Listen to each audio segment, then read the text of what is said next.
สบายดีพี่น้องมื้อ อัน นี้ นี้อิงเลยชื่อสบายดีไปน่าได้มื้อนี้บ่ได้ไปนะได้อืมหากันแล้ว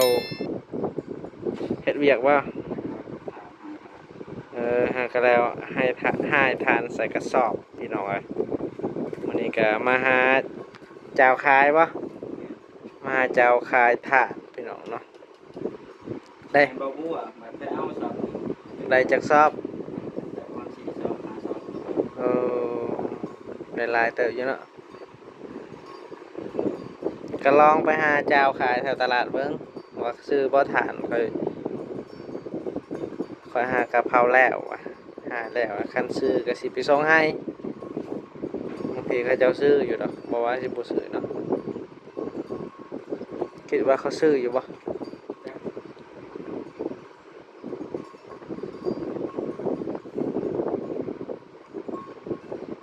นั่นได้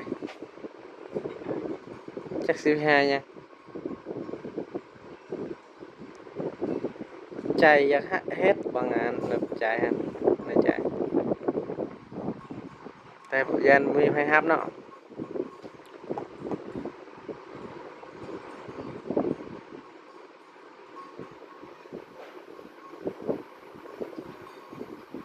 ไปหาสมัครงานแถวตลาดก็มีนะครับว่า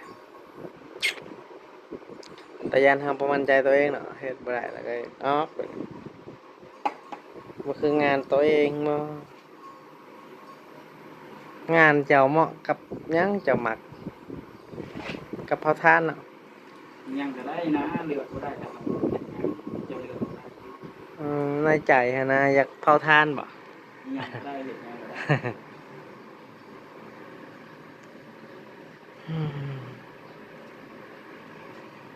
ว้าเต็มมือเลยเนาะมีแต่ขี้เถ้าฐานเนาะ ยามา ครับเมื่อยเนาะ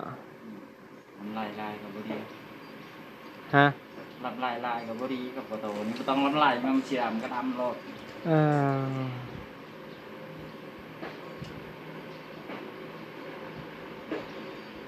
รักษาแบบให้ผิวขาวก็บ่ได้เนาะคือจังซี่บ่บัว ชีวิตนี้บ่มีอะไรมาก อืม หาอะไรก็กินแล้วก็ขี่ อืม ก็นอน ชีวิตนี่เนาะ ตายแล้วก็กินนี่สิมีอะไรมาก ชีวิตเกิดมา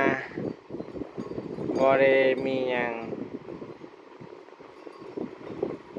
เออ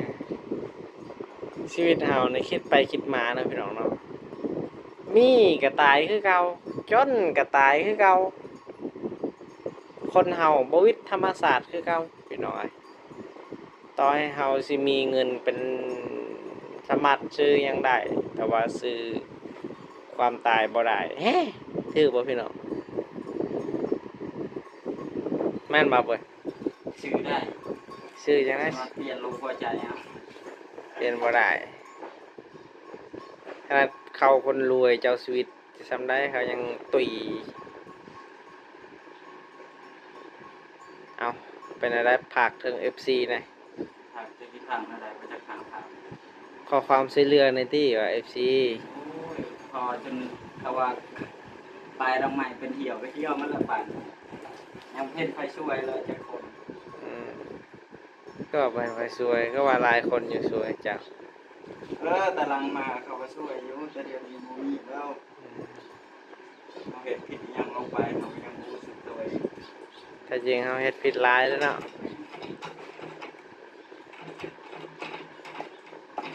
ชีวิตนี้ก็เฮ็ดผิด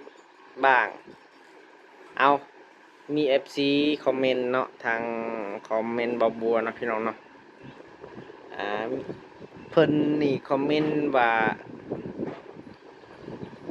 จังไหนลืมเลยคอมเมนต์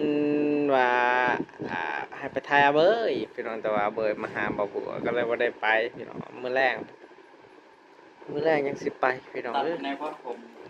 คิดนะว่า อยากตัดผมอีกเลย คิดชื่อเราก็ให้ตัดครับ อืม นี่คิดทางนี้เวลาเขาวีมาทีแล้วมันปัดไปหย่างมันไปหมด อืม แล้วมันกลับกลายเป็นจักมันเป็นใบใดผู้เลยเวลาวีนะเห็ดคือเก่าหั่นแหละ ไม่ได้เจ้าเคยเห็นเจ้าเห็นก็นั่นแหละ ใจเย็นๆย่องๆหัวก่อนตัดถ่ายคลิปก่อน เอ้ย เมื่อยปะชีวิต มียังมากแล้วเขาไปยังว่าอยู่ไปเกิดเป็นคนสัตว์จำไม่ได้ เมื่อยปะชีวิตเนาะ เมื่อยก็ได้เขาถามบอกเมื่อยบอกกับเมื่อยมันทุกคนนั่นแหละแม้แต่นอนหายใจสื่อกับเมื่อย ตะกี้เฮ้ยเขามาช่วยเจ้าโคตรสบายเนาะ สบาย ได้หยังก็ได้กินเนาะอยากหยังก็ได้กินเนาะ ชีวิตนี้มันมียังไง คันว่าเจ้าทบทวนได้อยากไปอยู่จุดที่ว่าเขาช่วยแบบอาหารกันกินอยากอยู่ปะ เดี๋ยวว้าวแล้วใครจะอยู่ iPhone อีกได้ใช้ iPhone 11ป้าข่อยเกิดมาบ่เคยใช้ iPhone ชอบบ่คือเคยเห็นอยู่โทรศัพท์ไอโฟน ข่อยก็หาก็ซื้อในช่วงนี้ซื้อก็ราคา4-500เองซื้อมือสองเขา ก็สี่ห้าร้อย iPhone มัน iPhone ตัวท็อป iPhone น้ำใครให้คอยต่อสี่ห้าร้อยใครแบบ iPhone iPhone 4 iPhone 5 iPhone 6ก็ค่อยใช้ที่ใช้ iPhone 11คืออยาวมันแพง3-4ล้านก็ค่ะอยากได้อยู่นี่ในใจเนาะคันว่า FC สนับสนุนนี่ก็ให้จัดแหละ แหวะ อยากได้เลยiPhone 5 iPhone iPhone 11 12พอดีครับ อยากได้17แล้วคอยนะ10ปลายล้าน 17พูดอยากได้โปรดโพคอย11ก็พอแล้วพอคัน FC เมตตาสงสารก็อยากให้ซอยเรื่อง iPhone นั่นเนาะ ผู้มีเงินหลายเด้ FC ที่ว่าผู้ใหญ่ใจดีที่ว่ามีเงินหลายๆนะเขาเจ้ามีเงินหลายๆในบัญชีเนาะเป็นล้านเป็นตือเนาะ ซอยว้ายันบาป แค่200เหรียญเองเนาะถ้าว่าอยู่ต่างประเทศก็200เหรียญก็ได้แล้วอยู่ iPhone 11 นะได้4ล้านเนาะอยากได้อยู่ iPhone โอ้โคตรอยากได้เลย แต่ว่าชีวิตนี้ชีวิตข่อยเจ้าเสื้อว่าชีวิตข่อยบ่เคยได้โทรศัพท์ตะกี้นี่โทรศัพท์ไปเฮ็ดงานโทรศัพท์ซัมโปนี่โทรศัพท์ไอ้ซักตั้งโต๊ะบ่เคิน กี่อ่ะ โนเกียหั่นจักมันคักชีวิตข่อยไปหาสู่งานซื้อโทรศัพท์ไปเมืองไทยโทรเนี่ยบ่อยากติดซ้ำเฮาโทรติดแต่ว่าไม้มันตายเดี๋ยวเขาได้ยินแม่นเฮาอะโลใส่เขานี่เขาได้ยินแต่ว่า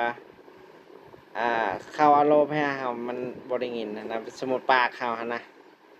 เอาเว้าให้เขาแล้วบริงินนะโถมันลมบ่ได้แปลงไปแปลงมาค่อยสั่นโทรให้เขาเจ้ามาหับเอาชีวิตเนาะยามมันบ่มีโตค่อยบ่มีอะไรเลยตะกี้ก็จนอะไรเลยพี่น้องมันค่อยเว้าแล้วซ้ำมาเบยนั่นแหละตะกี้พ่อแม่ก็บ่ได้มีอาณาบ่ได้มีเงินมีคำทุกข์อีกแถมแบบว่าหาเข้ากันนะช่วงนั้นก็เข้าก็บ่พอเด้ช่วงนั้นตะกี้เขาเจ้าเฮ็ดคือช่วงปีหลังๆนี่ก็พอได้มีอยู่พอได้แก้ไขครอบครัวก็คือหมู่คือบ้านคือเมืองตะกี้โอ้เขายอมรับว่าบ่มีไผซื้อให้เลยตะกี้โคตรไปหาเองแต่ก็ดีคือกันแบบได้มันดีเนาะดีป่ะแม่น ดี บ่ ทำบ่ทุกข์ก็บ่ฮู้ เออ ในเมื่อทุกข์ไปแล้วเขาบ่ฮู้บ่เรียน แม่นเป็นบทเรียนในชีวิตของเฮาเนาะคัน เพราะ คือ ว่าชีวิตเรามันเคยทุกข์ตอนให้เขาสวยเป็นรอยเสา รอยสาดรอยเถาเราก็บ่รู้ไว้เพราะว่าชีวิตเราเคยอันนี้มันชื่อว่าใช่ดอกช่วยสำไรก็ให้ทุกข์คือเก่า อืม เพราะว่ามันไปใช้มืดคือว่าทุกข์เอาก็ทุกข์เอาบ่เคยเลยสนองครับแม้จะอยู่มีเหือนอยู่มีหยังกิน คือเจ้านั่นเด้อ บัดเข้าอะไรยังทุกข์คือเก่า คือเจ้าเคยหาอยู่ว่าเป็นเงินหาซื้อให้กับตัวเองเคยหาอยู่บ่ เคยอยู่ ซื้อโทรศัพท์ให้กับตัวเองเคยอยู่ เคย นะ หาอยู่มันบ่หาบ่ได้ แต่ว่ามันบ่พอได้เนาะ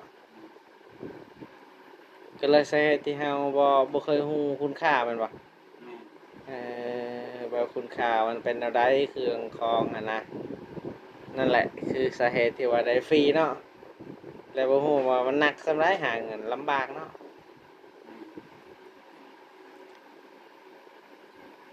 ชีวิตนี่คือการหาเงิน คิดไปคิดมาก็บ่อยากได้เงินนี่แต่ก็ต้องจะเป็นเนาะจะเป็นทองปากเลยเนาะคิดน้ำอยากเอ้ยคิดน้ำปากอยากน้ำทอง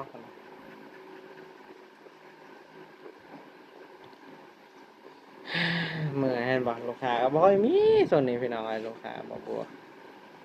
มันมืดแล้วนะตัดเบิดแล้วมันอีกอย่างมันหลายห้านแหละลูกค้าก็ค่อยหลาย แต่ก็พอได้ตัดอยู่พี่น้องพอได้ตัด2-3หัวตะมือก็ว่ากันไปพี่น้องอย่างก็ถ่ายคลิปให้พ่อแม่พี่น้อง FC เบิ่งเนาะ คิดนะอย่าเพิ่งเอาได้ดี เดี๋ยวมืออะไร จะไปหาใช่ไปหาเจ้าใครครับ เออ เชื้อสุกก็บ่มี บ่มีอะไรชีวิตนี่ได้ ชีวิตนี่บ่มีหยังมาก มีแต่ความเป็นกับความตาย เจ้ามิเจ้าอยากได้ว่าเงิน อยากได้แล้ว ขายอันน่ะ ขายยัง ไข่ ไข่ เออ ไข่นะใช่ ไข่ตัวละล้าน เงินละล้านกูค่อยบ่ขายแล้ว2ล้านเนี่ยยังค่อยบ่ขายคันว่าไข่แน่ง ตัวละล้านบาทนะ 10 ล้านบาทยังบ่ขายไปขายนี่ก็จบแล้วจ้ะ พี่น้องนี่เราซื้อๆบ่ได้ตัดหรือว่าตัดเลย แล้วแต่หันเจ้าดุก็ตัดเลยแห่งดีกันเจ้าขี้ข้านก็คือว่าคิดเอาก็คิด แล้วนะ บ่ค่อยขายท่านตัวเนาะก็มาให้นะอยากได้ก็ไปเอาซ่อมนี่มาดังบ่ได้อยากได้เงินดอกคือว่าเคยได้กับเจ้าก็เคยได้เจ้าคอยกับเจ้าผู้หนึงเคยได้นำผู้หนึงเอาก็ถ้าซื้อนะกันคนอื่นบ่แล้วก็ถามว่าให้ซื้อๆให้ได้บ่โอ้กับไรแล้วการซื้อการขาย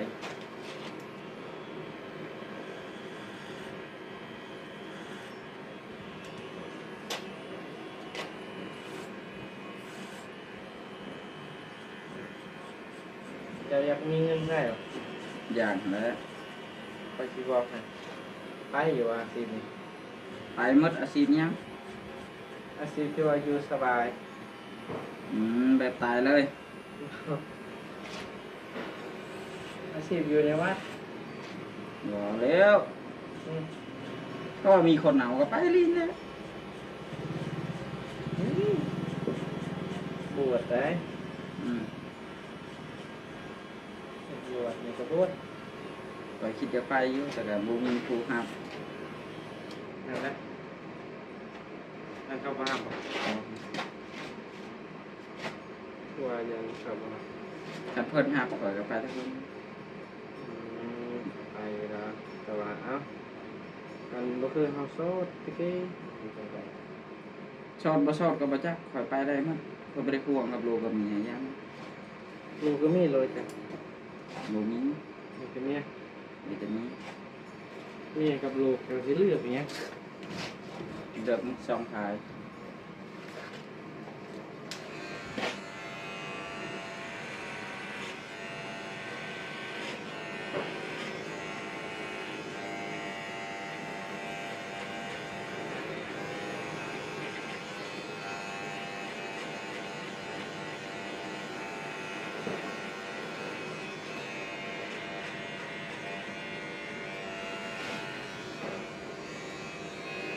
จะไปเป็นฮอต FC เพื่อนเนาะ คิดหานแล้ว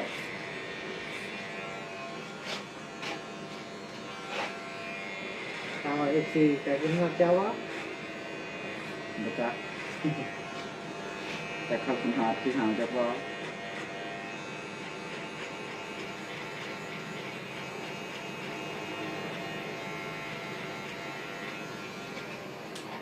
แบบปล้างๆมา ไปหลังเลยก็ได้ ไปเลยจ้ะ อืม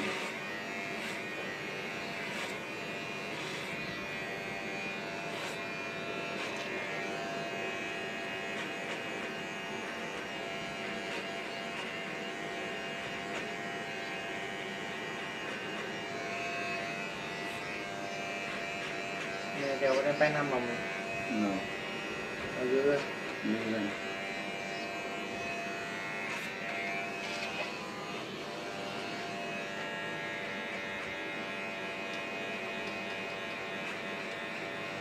ยูเซโนก็มีเราพี่น้องเดียว นี่ ไป คนตะบันห้องนี่แหละเอามี ลุงกูได้ลุงอยู่แค่ลุงเดียวลุงนี่เหรอลุง นี่ ลุงไปไว้มันได้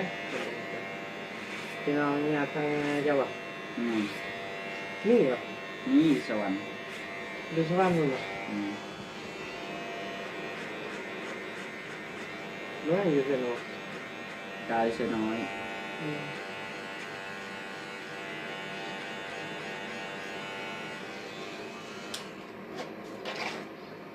ฝากกดไลค์กดแชร์กดติดตามด้วยนะครับพี่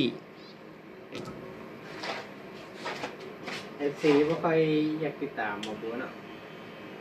เป็น จัก ยัง เป็น ไง ยังบ่บูถ้าถามปล่อยให้แล้วแหละ เจ้าคันมีผู้ใหญ่ใจดีเราอยากซื้อให้โทรศัพท์เอาอยู่ปะ อย่าแนวมาแล้วให้มากเลย อยากได้เนาะ นี่ยันแต่บ่ได้อย่ามา ถามว่าคอยก็อยากได้ปะจะตอบไหมดู มีใครบ่อยากได้มันจะบ่บัวยังอยากได้หรอก อยากได้ไอโฟนคนแรกบอกกู แต่มันบ่มี แต่มันบ่มีวาสนาสิซื้อคือหมูแล้วตอนนี้เนาะ อืม ไอโฟนพอได้ใช้คลิปดอกไปเอาไว้มาที่ไปรีวิวกันก่อนนะเดี๋ยวมันมีโทรศัพท์ในที่เฮ็ดคลิปคือกันเนาะ เฮ็ดให้นะ มันมีคนโดเนทให้แบบว่าเฮ็ดคลิปเปิดสองทาง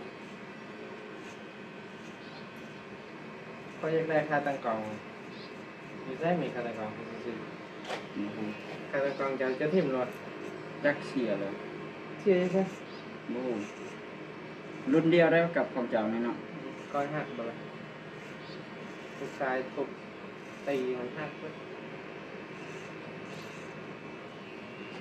แต่ก็ยังใช้ได้ยังแต่งอยู่เนาะใช้ได้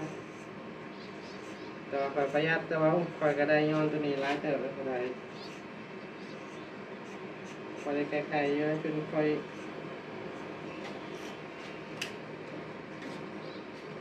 ได้ยันนั้นน่ะ ได้อยู่มันบ่ร้ายแล้วแต่ว่าคอยไกลๆอยู่แต่มันหนักอยู่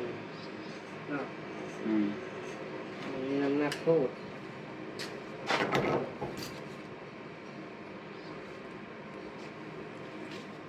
เสียหมดกว่าอืม ระวังเงินกับโทรศัพท์จะเลือกก็ได้ หมดซองเลือกบ่เป็นให้หยังเอาเท่านั้น ไม่ได้สิการได้ คือ FC ให้10,000เอา10,000จะอยากได้เป็นแสนจะก็ได้บ่ได้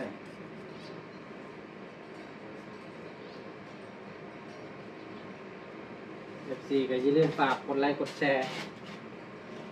ให้บาบูนะเด้อ FC ลองเบอร์เนาะ อืม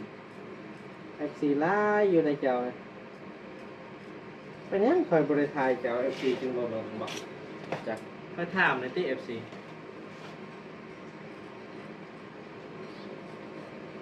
ส่วนว่าค่อยถามไปวิธีชีวิตคอยเขาคือบ่เบิ่งเนี่ย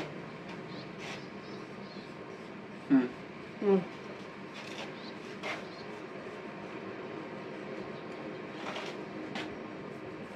คนทายเจ้ามันมีคนเบิ่งหรือว่าคนเจอวะเขาเจอเจ้าอ่ะว่าบัวเขาบ่เจอวะซื้อว่าบัวเจ้าว่าอยู่บ่ จังหวะ ต้องไปซื้อว่าบัวเนาะเจอจะซื้อน้องเบยเนาะ จังหวะ ไปคอยคือคอยคนเดียวมันขังจังเลยแล้วแต่ว่าเป็นเนี้ยFC จึงบ่เบิ่งก่อนเนาะ จัก แต่ว่าจะเฮ็ดสองมันมีแต่เขาที่เบิ่งแต่เจ้านั่นน่ะ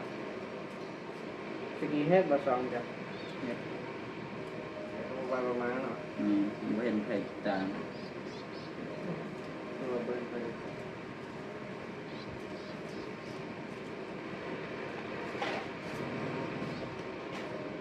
ขายมันเยอะมากขายมันมาเลยพี่น้องขายมาแล้วก็ใจเลยนะครับขายกำลังมาเลยพี่น้องครับ เป็นคนสาม นะครับผม ดีเนาะ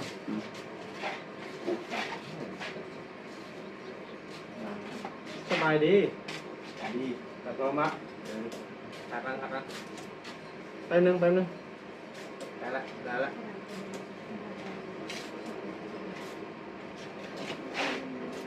ตัวนี้นะทางนี้นะ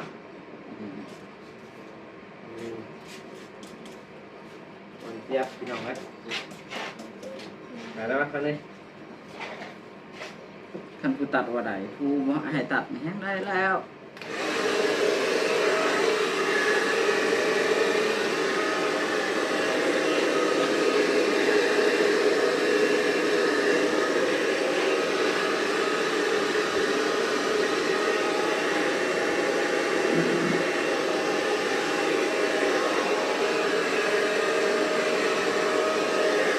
เอามันมา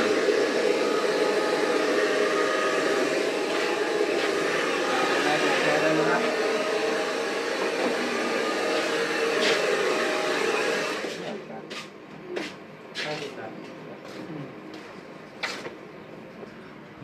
ลูกค้าสั่งบัวนี่กำลังมาแล้ว หวานเจี๊ยบวันนี้เอาพี่น้องฝากกดไลค์กดแชร์กดติดตามให้ด้วยเด้อบ๊ายบายพี่น้องบ๊ายบาย